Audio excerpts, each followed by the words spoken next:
नमस्कार। श्रीमद् वाल्मीकि रामायणे युद्धकांडे द्वाविंश सर्ग।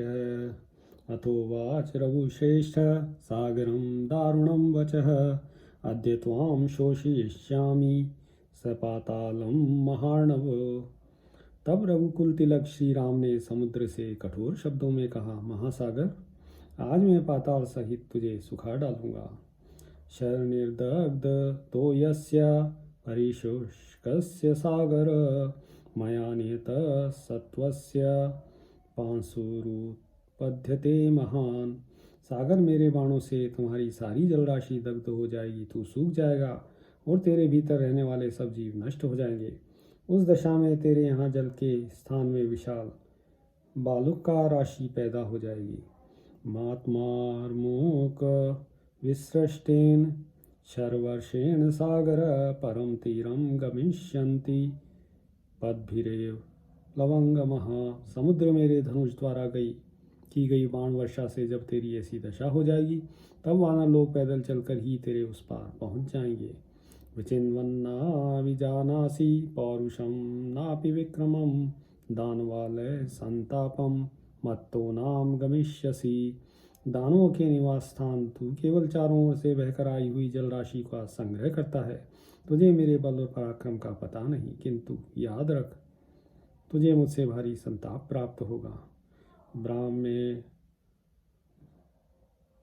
ब्राह्मणास्त्रेण संयोज्य ब्रह्मदंड निभम शरम संयोज्य धनुषी श्रेष्ठे विचकर्ष महाबलः।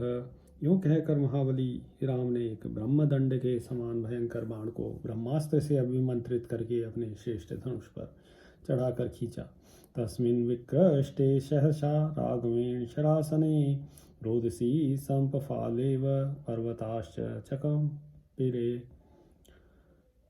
श्री रघुनाथ जी के द्वारा सहसा उस धनुष के खींचे जाते ही पृथ्वी और आकाश मानो फटने लगे और पर्वत डगमगा उठे।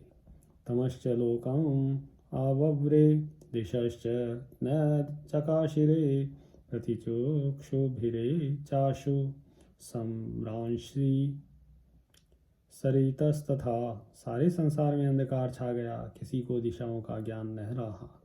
सरिताओं और सरोवरों में तत्काल हलचल पैदा हो गई। तिर्यक च सह नक्षत्र संगतो चंद्रभास्करो भास्करांशु भी आदित्यम तमसा च समावृतम। चंद्रमा और सूर्य नक्षत्रों के साथ तिर्यक गति से चलने लगे। सूर्य की किरणों से प्रकाशित होने पर भी आकाश में अंधकार छा गया।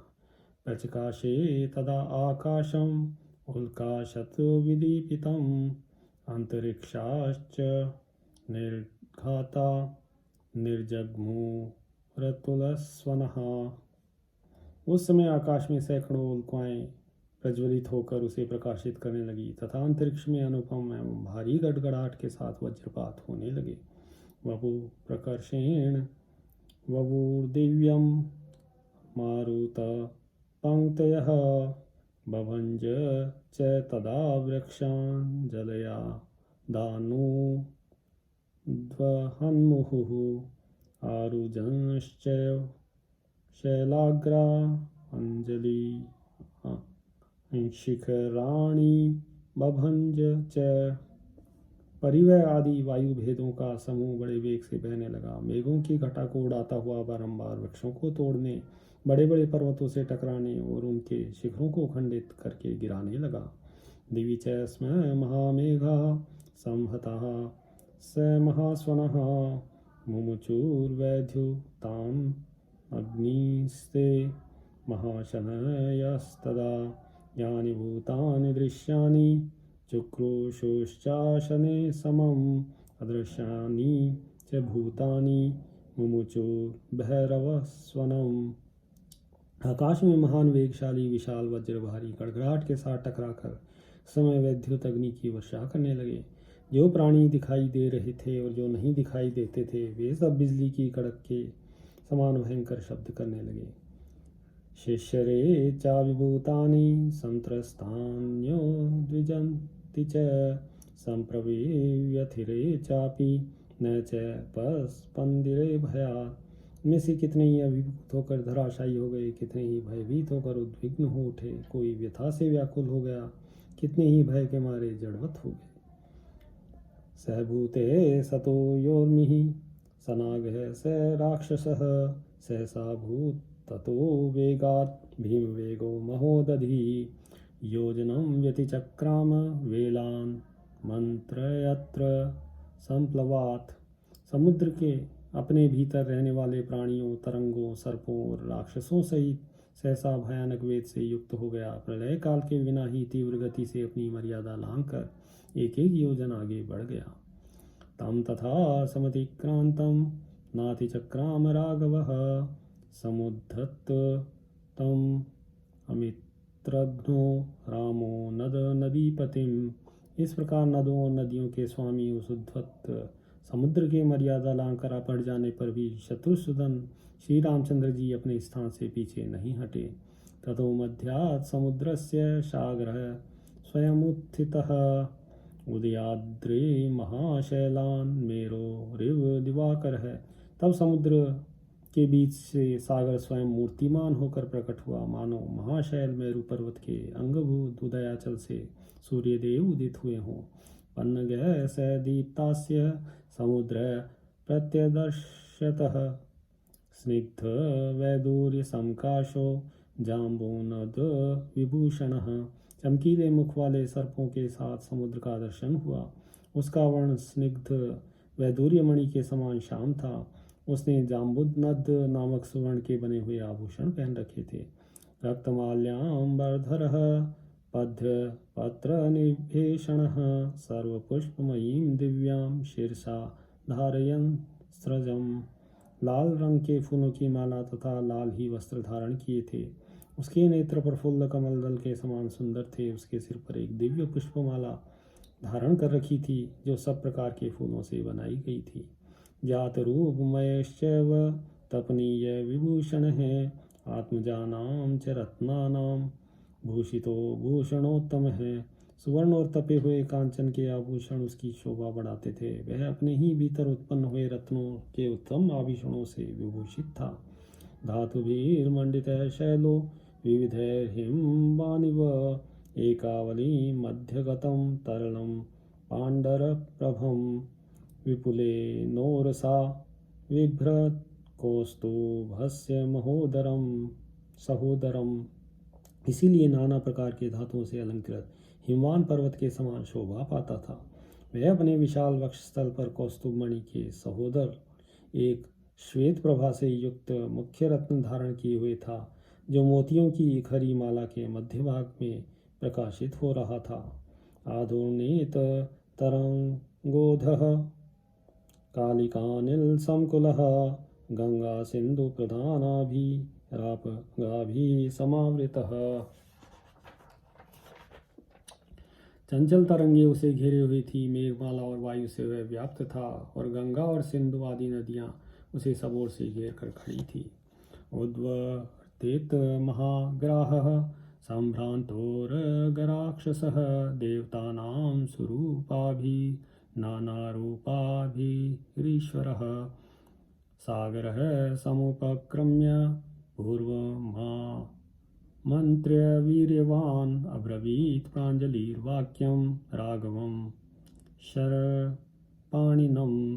उसके भीतर बड़े बड़े ग्रह उद्भ्रांत हो रहे थे। नाग और राक्षस घबराए हुए थे। देवताओं के समान सुंदर रूप धारण करके आई हुई विभिन्न रूप वाली नदियों के साथ शक्तिशाली नदीपति समुद्र ने निकट आकर पहले धनुर्धर रघुनाथ जी को संबोधित किया और फिर हाथ जोड़कर कहा, पृथ्वी वायुराकाशम आपो ज्योतिश्च राघव स्वभावे सौम्य तिष्ठन्ति शाश्वतम मार्गमाश्रितः। सौम्य रघुनंदन, पृथ्वी वायु आकाश जल और तेज ये सर्वदा अपने स्वभाव में स्थित रहते हैं, अपने सनातन मार्ग को कभी नहीं छोड़ते, सदा उसी के आश्रित रहते हैं। तत्स्वभावो ममापेश यद्गाधो अहमप्लवः विकारस्तु भवेद्गाध एतत्ते प्रवदाम्यहम्। मेरा भी यह स्वभाव ही है जो मैं अगाध और अथाह हूँ, कोई मेरे पार नहीं जा सकता। यदि मेरी था मिल जाए तो यह विकार मेरे स्वभाव का व्यतिक्रम ही होगा। इसलिए मैं आपसे पार होने का यह उपाय बताता हूँ। न कामान न च लोभाद्वा न भयात् पार्थिवात्मज ग्राहनाक्राकुल जलम स्तंभ ये यम कथंचन। राजकुमार, मैं मगर और नाके आदि से भरे हुए अपने जल को किसी कामना से, लोभ से अथवा भय से किसी तरह स्तंभित नहीं होने दूंगा। विधास्य येन गन्तासि विशेष्ये अप्यहं तथा न ग्रहा विदमिष्यन्ति भावत्सेना तरिष्यति हरिणाम तरणे राम करिष्यामि यथा स्थलम। श्री राम, मैं ऐसा उपाय बताऊंगा जिससे आप मेरे पार चले जाएंगे, ग्रहा वानरों को कष्ट नहीं देंगे, सारी सेना पार उतर जाएगी और मुझे खेद भी नहीं होगा। मैं आसानी से सब कुछ सह लूँगा। वानरों के पार जाने के लिए जिस प्रकार पुल बन जाए वैसा प्रयत्न मैं करूँगा। तम ब्रवीत तदा राम शृणु मे वरुणालय अमोघो अयम महाबाण है कस्मिन देशे निपात्यतहम। तब श्री रामचंद्र जी ने उससे कहा, वरुणालय, मेरी बात सुनो, मेरा यह विशाल बाण अमोघ है, बताओ इसे किस स्थान पर छोड़ा जाए। रामस्य वचनं श्रुत्वा तं च दृष्ट्वा महाशरं महोदधि महातेजा राघवं वाक्यं ब्रवीत। श्री रामचंद्र जी का वचन सुनकर, उस महान बाण को देखकर महातेजस्वी महासागर ने रघुनाथ जी से कहा, उत्तरेणाव काशोऽस्ति कश्चित् पुण्यतरो मम ब्रह्मकुल्येति ख्यातो लोके ख्यातो यथा भवान। प्रभु, जैसे जगत में आप सर्वत्र विख्यात एवं पुण्यात्मा हैं, इसी प्रकार मेरे उत्तर की ओर द्रुमकुल्य नाम से विख्यात एक बड़ा ही पवित्र देश है। उग्र दर्शन कर्माणो भयवस्तत्र दस्यवः अवीर प्रमुखा पापः पिबन्ति सलिलम मम। वहाँ आभीर आदि जातियों के बहुत से मनुष्य निवास करते हैं, जिनके रूप और कर्म बड़े ही भयानक हैं। वे सब के सब पापी और लुटेरे हैं। वे सब लोग मेरा जल पीते हैं। तर्ण तत्स्पर्शनं पापं सहेयं पापकर्मभिः अमोघं कृतां राम अयं तत्र शरोत्तम। उन पापाचारियों का स्पर्श मुझे प्राप्त होता रहता है, इस पाप को मैं नहीं सह सकता। श्री राम, आप अपने इस उत्तम बाण से को वहीं सफल कीजिए। तस्य तद्वचनं श्रुत्वा सागरस्य महात्मनः मुमोचतं शरं दीप्तं परम सागर दर्शनात्। महामना समुद्र का यह वचन सुनकर सागर के दिखाए अनुसार उसी देश में श्री रामचंद्र जी ने वह अत्यंत प्रज्वलित बाण छोड़ दिया।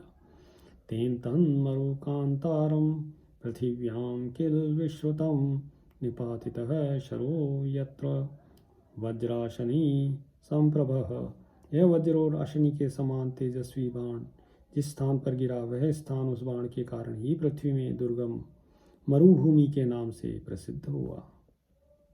ननाद च तदा तत्र वसुधा शल्य पीड़िता तस्माद् व्रणमुखात् तोयम उत्पात रसातलात्। उस बाण से पीड़ित होकर उस समय वसुधा आर्तनाद कर उठी। उसकी चोट से जो छेद हुआ, उसमें होकर रसातल का जल ऊपर की ओर उछलने लगा। स बभूव तदा कूपो व्रण इत्येव विश्रुतः सततं चोत्थितं तोयं समुद्रस्येव दृश्यते। वह छिद्र के कुएं के समान हो गया और व्रण के नाम से प्रसिद्ध हुआ। उस कुएं से सदा निकलता हुआ जल समुद्र के जल की भांति ही दिखाई देता है। अवधारण शब्दश्च दारुणः संपद्यत तस्मात् तद् बाणपातेन अपय कुक्षेष्व शोषयत्। उस समय वहाँ भूमि के विदीर्ण होने का भयंकर शब्द सुनाई पड़ा। उस बाण को गिराकर वहाँ भूतल की कुक्षी में वर्तमान जल को श्री राम ने सुखा दिया। विख्यातं त्रिषु लोकेषु मरुकान्तारमेव च शोषयित्वा तु तं कुक्षिं रामो दशरथात्मजः वरं तस्मै ददौ विद्वान् मर्वे अमर विक्रमः। तब से वह स्थान तीनों लोकों में मरु कांतार के नाम से ही विख्यात हो गया, जो पहले समुद्र का कुक्षी प्रदेश था। उसे सुखाकर देवोपम पराक्रमी विद्वान दशरथ नंदन श्री राम ने उस मरुभूमि को वरदान दिया। पशव्यश्चाल परोगश्च फलमूलरसायुतः बहुस्नेहो बहुक्षीरः सुगंधिर्विविध औषधिः। यह मरुभूमि पशुओं के लिए हितकारी होगी, यहाँ रोग कम होंगे। यह भूमि फल मूल और रसों से संपन्न होगी। यहाँ घी आदि चिकने पदार्थ अधिक सुलभ होंगे। दूध की भी बहुतायत होगी। यहाँ सुगंध छाई रहेगी और अनेक प्रकार की औषधियाँ उत्पन्न होंगी। एवमेतस्य संयुक्तो बहुभिः संयुतो मरुः रामस्य वरदानाच्च शिव पंथा बभूवः। इस प्रकार भगवान श्री राम के वरदान से वह मरु प्रदेश इस तरह के बहुसंख्यक गुणों से संपन्न हो सबके लिए मंगलकारी मार्ग बन गया। तस्मिन् दग्धे तदा कुक्षो समुद्र सरितां पतिः राघवं सर्वशास्त्रज्ञम् इदं वचनं ब्रवीत्। उस कुक्षी स्थान के दग्ध हो जाने पर सरिताओं के स्वामी समुद्र ने संपूर्ण शास्त्रों के ज्ञाता श्री रघुनाथ जी से कहा, अयम सौम्य नलो नाम तनयो विश्वकर्मणः पित्रा दत्तवरः श्रीमान प्रीतिमान विश्वकर्मणः। सौम्य, आपकी सेना में जो यह नल नामक कांतिमान वानर है साक्षात विश्वकर्मा का पुत्र है। इसे इसके पिता ने यह वर दिया है कि तुम मेरे ही समस्त शिल्पकला में निपुण होगे। प्रभो, आप भी तो इस विश्व के सृष्टा विश्वकर्मा है। इस नल के हृदय में आपके प्रति बड़ा प्रेम है। ऐसे तुम महोत्साह करो तो मयि वानरः तमहं धारयिष्यामि यथा योष पिता तथा।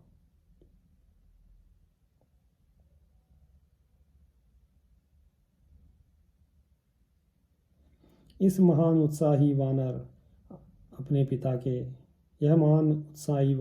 पिता के समान ही शिल्पकर्म से समर्थ है। अतः यह मेरे ऊपर पुल का निर्माण करे, मैं उस पुल को धारण करूँगा। एवं तो दधिर्नष्टः समुत्थाय नलस्ततः अब्रवीद वानरश्रेष्ठो वाक्यम रामम महाबलम। यूँ कहकर समुद्र अदृश्य हो गया। तब वानरश्रेष्ठ नल उठकर महाबली भगवान श्री राम से बोलो, अहं सेतुं करिष्यामि विस्तीर्णे मकरालये पितुः सामर्थ्यम आसाध्य तत्त्वमाह महोदधिः। प्रभु, मैं पिता की दी हुई शक्ति को पाकर इस विस्तृत समुद्र पर सेतु का निर्माण करूँगा। महासागर ने ठीक कहा है। दंड एव वरो लोके पुरुषस्येति मे मतिः धिक्षमां कृतज्ञेषु सांत्वं दानम अथापि वा। संसार में पुरुष के लिए अकृतज्ञों के प्रति दंड नीति का प्रयोग ही सबसे बड़ा अर्थ साधक है, ऐसा मेरा विश्वास होता है। वैसे लोगों के प्रति क्षमा, सांत्वना और दान नीति के प्रयोग को धिक्कार है। अयम ही सागरो भीम सेतु कर्म दीदृक्षया ददो दंड भयाद गाधम राघवाय महोदधि। इस भयानक समुद्र को राजा सागर के पुत्रों ने ही बढ़ाया है, फिर भी इसने कृतज्ञता नहीं, दंड के भय से ही सेतु कर्म देखने की इच्छा मन में लाकर श्री रघुनाथ जी को अपनी था दी है।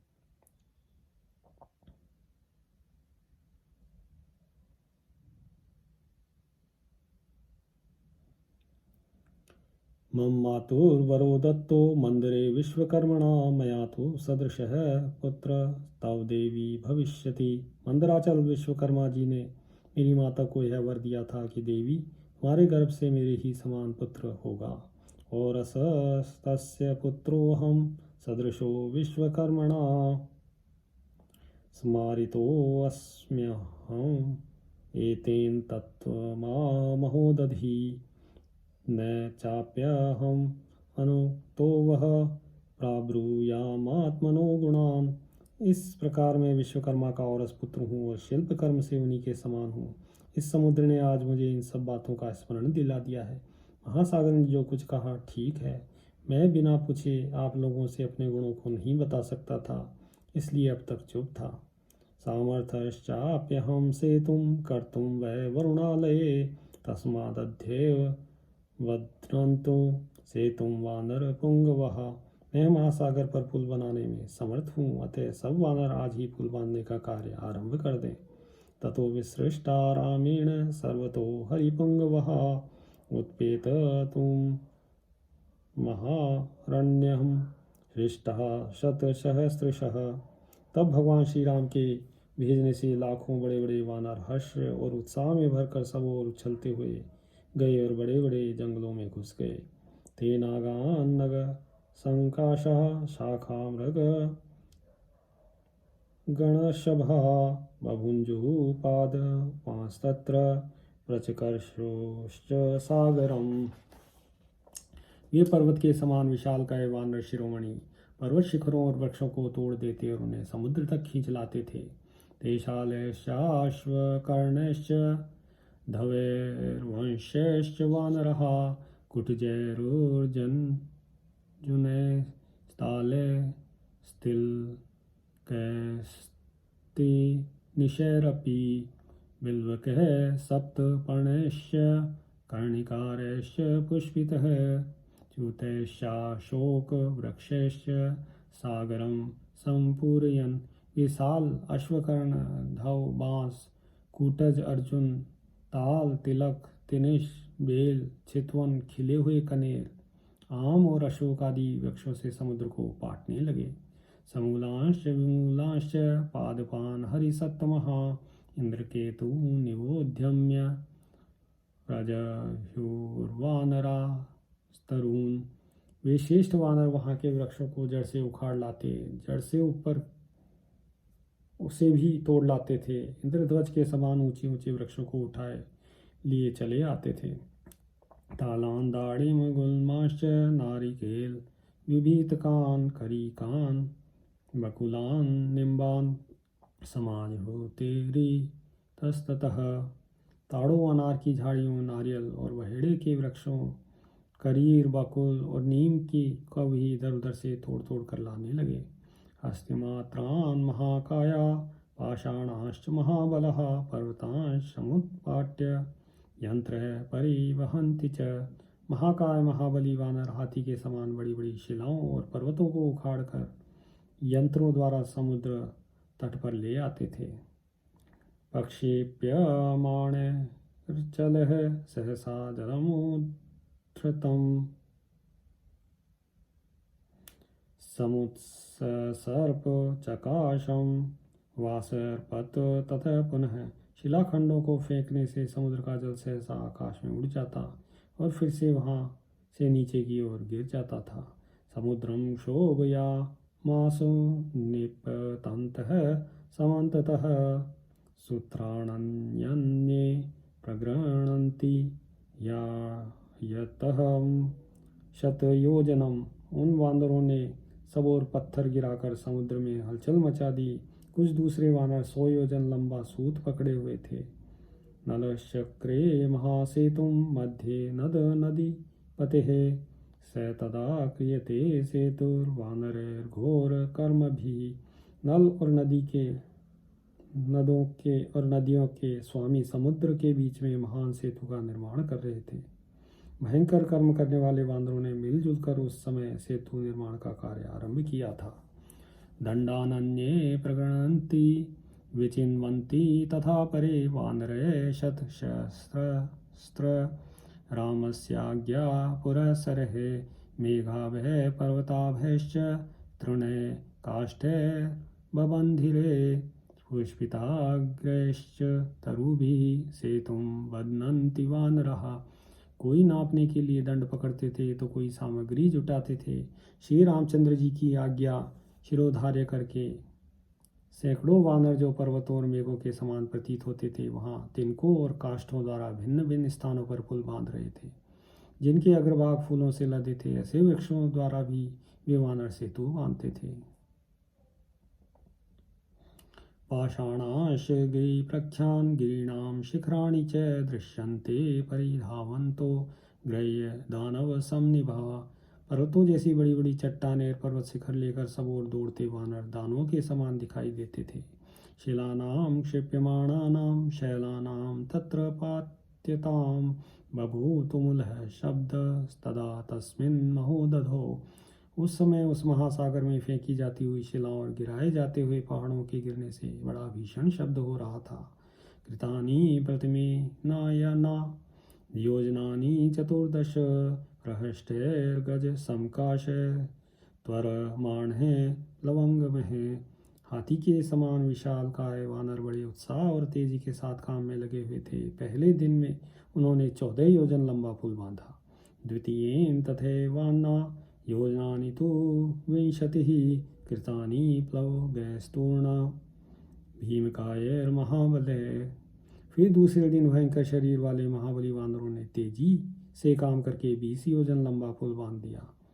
अन्ना तृतीयेन तदा योजनानि तु सागरे त्वरमाणे महाकाये 21 च। तीसरे दिन शीघ्रतापूर्वक काम में जुटे हुए महाकाय कपियों ने समुद्र में 21 योजन लंबा पुल बांध दिया। चतुर्थीं तथा चाना 22 वा योजनानि महावेग कृतानि त्वरितस्ततः। चौथे दिन महान वेगशाली और शीघ्रकारी वानरों ने 22 योजन लंबा पुल बांध दिया। पंचमें तथा चाना प्लवगः क्षिप्रकारी भी योजनानि 23 सुवेलमधिकृत्य वै। तथा 5वें दिन शीघ्रता करने वाले उन वानरों वीरों ने सुवेल पर्वत के निकट तक 23 योजन लंबा पुल बांधा। सैवानर वर श्रीमान विश्वकर्मात्मजो बली बबंध सागरे सेतुम यथा चास्य पिता तथा। इस प्रकार विश्वकर्मा के बलवान पुत्र कांतिमान कपिश्रेष्ठ नल ने समुद्र में 100 योजन लंबा पुल तैयार कर दिया। इस कार्य में वे अपने पिता के समान ही प्रतिभाशाली थे। सैनलेन कृत सेतु सागरे मकरालये शुशुभे सुभग श्रीमान स्वातिपथ इवाम्बरे। मकरालय समुद्र में नल के द्वारा निर्मित हुआ वह सुंदर और शोभाशाली सेतु आकाश में स्वातिपथ के समान सुशोभित होता था। ततो देवास गंधर्वः सिद्धाश्च परमर्षयः आगम्य गगने तस्थ दृष्टो कामा तदद्भुतम्। उस समय देवता गंधर्व सिद्ध और महर्षि उस अद्भुत कार्य को देखने के लिए आकाश में आकर खड़े थे। 10 योजन विस्तीर्णम 100 योजनम आयतम ददृशूर्देव गंधर्वा नल सेतुम सुदुष्करम। नल के बनाए हुए 100 योजन लंबे और 10 योजन चौड़े उस पुल को देवता और गंधर्वों ने देखा, जिसे बनाना बहुत ही कठिन काम था। आप्लवन्तः प्लवन्तश्च गर्जन्तश्च प्लवंगमः तमचिन्त्यमसह्यं च अद्भुतं लोमहर्षणं ददृशु सर्वभूतानि सागरे सेतुबन्धनम्। वानर लोग भी इधर उधर उछलकर गर्जना करते हुए उस अचिंत्य असह्य अद्भुत और रोमांचकारी पुल को देख रहे थे।